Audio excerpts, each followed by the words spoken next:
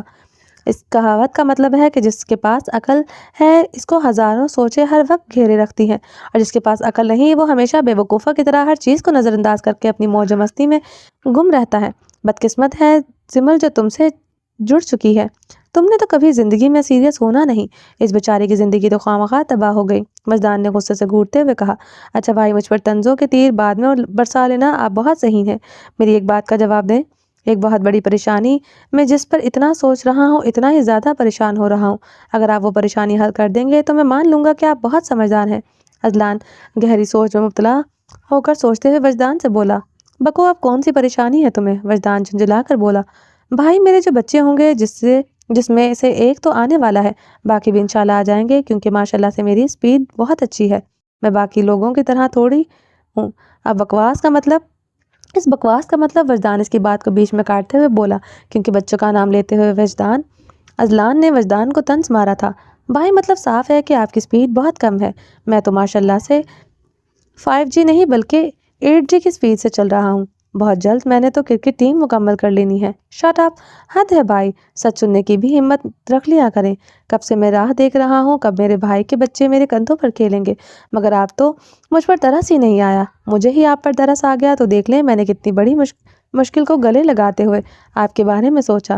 ہمیشہ میری قربانی کو یاد رکھیے گا، کتنا بڑا ڈرامے باز ہے یار تو، کبھی تو میں سوچتا ہوں تو سچ میں میرا جڑواں بھائی ہے، کیونکہ تیرے اور میرے فیچر تو بالکل نہیں میچ ہوتے، کہاں میں نوکیا 3310 اور کہاں تو آئی فون پرو میکس، زمین آسمان کا فرق ہے ہم دونوں میں، تو اتنا لفنگا کیسے ہو گیا یار، جبکہ دنیا میں تو ہم دونوں ایک ساتھ ہی تشریف لے آئے تھے۔